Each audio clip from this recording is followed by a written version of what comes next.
tonight's program will be a medley of beautiful music with the Black Sea Salsa, of inspiring discussions with our guests, and of course, like any other Armenian event, wonderful food.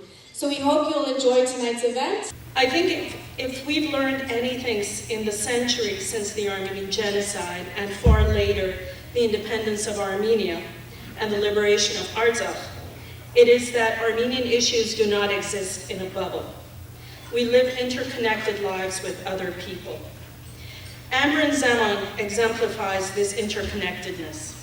She covers Turkey, Syria, Kurdish issues, including various groups such as the YPG and the PKK, as well as domestic turmoil in Turkey. Her most recent column is about Osman Kavala, a supporter of the recognition of the Armenian genocide, and the charges launched against him. It is my distinct honor to present Amberin Zaman with this Michael Aram platter as the 2017 Armenian Mirror Spectator Achievement Award, in recognition of the quality of her overall work, not only in stories about the Armenian issues, but those facing Turkey domestically and the turmoil in the Middle East. We are so proud to have you in our gathering. Amberin? First of all, I want to thank the Terzian Foundation, the Mirror Spectator, and all of you. Your hospitality is just incredible, overwhelming.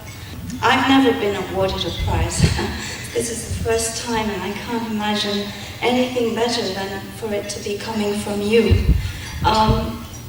In January this year, the Turkish government cancelled my press accreditation, saying I posed a threat to the national security of Turkey and that I was a spokesperson for terrorists. And so I have not been able to return to my country since. And every single day I ring my mother, and every single day she says, "Kızım ne zaman dönüyorsun? When can you come back?" And I can't. And so here I am with you, and I want to say that you really are my family here. I'm so lucky to have you here. So, Shmur Khalitu, and never again.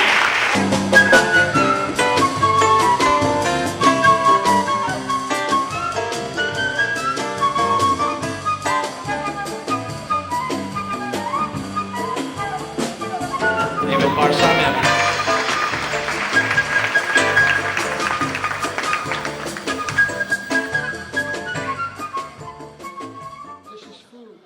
But we cannot turn our eyes away from what is happening, which is an increasing trend toward more and more authoritarian rule.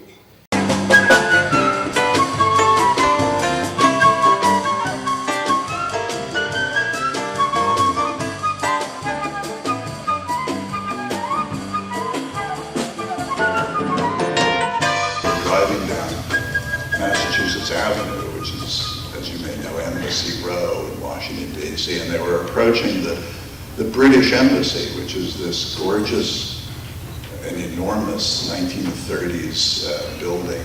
Takes up several acres, has beautiful gardens in and among the buildings, several buildings. They're really quite architecturally distinguished.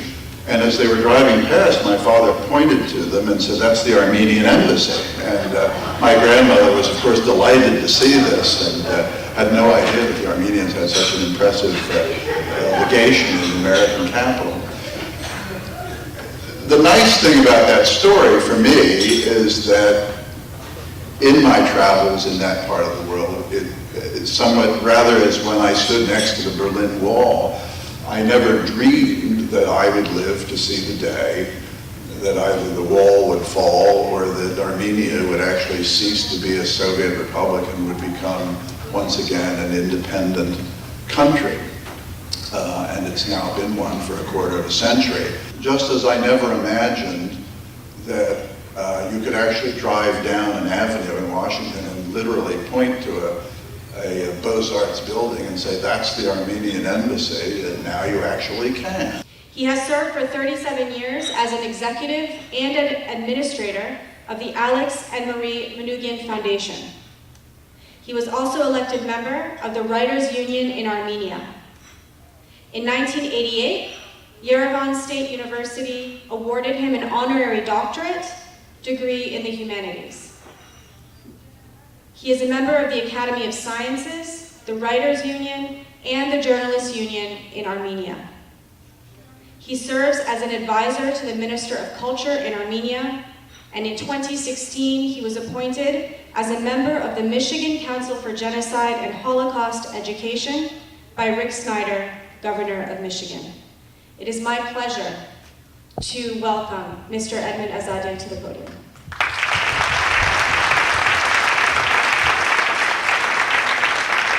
In the book, A History of the First World War in 100 Moments, he writes, to this day, to its immense shame, Turkey officially denies that its Ottoman ancestors committed an act of genocide.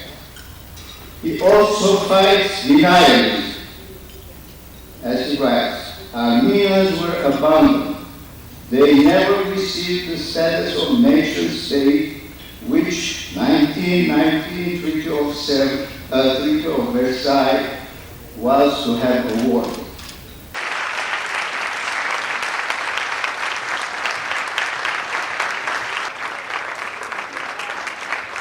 We cannot write about the Armenians without writing about the Ottoman Empire, Sykes-Picot, the First World War, and the genocide.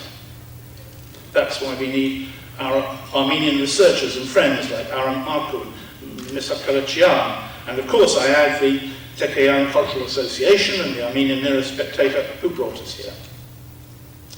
My own father, much older than my mum, was himself a soldier in the First World War, a second lieutenant in the 12th Battalion, the King's Liverpool Regiment, in the Third Battle of the Somme in 1918. He knew about the Armenian genocide. After all, he was fighting in the same war in which your ancestors were dying. He talked to me about it when I was a little boy. He gave me Winston Churchill's account of the aftermath of the First World War, in which Churchill actually writes of the genocide, and he was doing this in the 1930s, not after the war, the 1930s.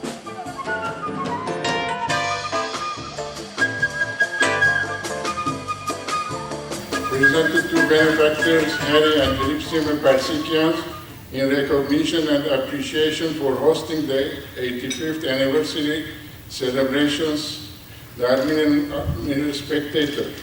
Your personal example of leadership, dedication, and support for the Armenian causes is an inspiration to all. November 3, 2007.